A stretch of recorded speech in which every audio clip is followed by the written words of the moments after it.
Sir one request from my side. జీవితంలో ఎప్పుడు నేను పద్మభూషణ్ అవార్డ్ బ్యాడ్జ్ అయితే చూడలేదు, ఏదో టీవీలో చూడటం తప్పితే. ఒక్కసారి చూస్తాను sir. Shall I touch with your మీరు యాక్సెప్ట్ చేస్తేనే టచ్ చేస్తాను sir. Thank you sir, thank you very much sir. Please kindly share A sir one request from my side. జీవితంలో ఎప్పుడు నేను పద్మభూషణ్ అవార్డ్ బ్యాడ్జ్ అయితే చూడలేదు, ఏదో టీవీలో చూడటం తప్పితే. ఒక్కసారి చూస్తాను sir. Shall I touch with your మీరు యాక్సెప్ట్ చేస్తేనే టచ్ చేస్తాను sir. Thank you sir, thank you very much sir. Please kindly share ఏ వస్తుంది పుట్టినరోజు అందరికీ. సో దానికంటే కూడా ముందు ఈ కొన్ని కాకతాళీయంగా యాదృచ్ఛికంగా జరిగిన జీవితంలో ఇంతకుముందు నెమరేసుకున్నాను చాలా. నేను ఒకసారి నాన్నగారు అడిగారు, ఎలా ఏం చేస్తున్నాను అన్నారు. ఇంటర్మీడియట్ అయిన తర్వాత అప్పుడే దిగారు బండి. ఏం లేదు, నాకేం ఆలోచించలేదన్నా. మెడిసిన్ ఎంట్రన్స్ రాసావా అని. మెడిసిన్ చిన్నప్పటి నుంచి ఈయనే కదా నన్ను ఎంకరేజ్ చేసింది. అందరితో మా బాబా హీరో అవుతాడు అది దాన్ని. మరి మెడిసిన్ అంటే నాకు అర్థం కాలే కాసేపు. సరే ఇంత పెద్ద గైడు అంటే అప్లై చేయమన్నారు, అప్లై చేశా. ఏ రోజైతే ఎగ్జామ్ ఉందో ఆ రోజు పొద్దున వరకు హాల్ టికెట్ రాలా, పోస్ట్పోన్ రాలా. ఇంకా రాదని కరెక్ట్గా వచ్చాడు.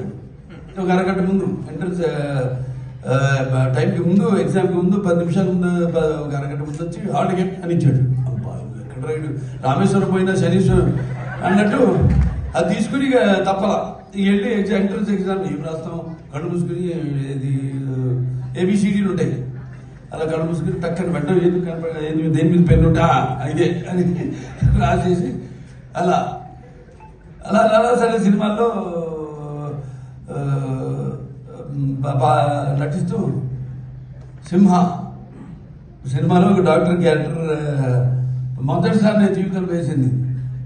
అనుకోకుండా అప్పుడే మన హాస్పిటల్కి నేను చైర్మన్ అవ్వడం జరిగింది, మేనేజింగ్ ట్రస్టీ అవ్వడం జరిగింది. అలా ఎన్నో కాకతీయాలు యాదృచ్ఛికాలు జరగడం. ఇవాళ ఈ యొక్క 65వ సంవత్సరంలో ఈరోజు అడిగినాను. మరి 64వ సంవత్సరంలో నాకు ఈ పద్మవిభూషణ్ రావడం.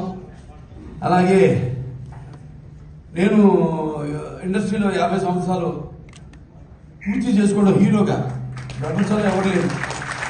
అంతా నాకు దక్కింది. అంటే అదంతా మా నాన్నగారు అమ్మగారి యొక్క ఆశీస్సులు, ఆ కళామ తల్లి ఆశీస్సులు, అలాగే నా పూర్వజన్మ సుకృతంగా భావిస్తారు. భాగవతం సంపర్తో భాగవత పతిపతి జగత పితరం అందే భారతీ పరమేశ్వరు. అంటే ఆ భారతీ పరమేశ్వర స్వరూపమే మన తల్లిదండ్రులు.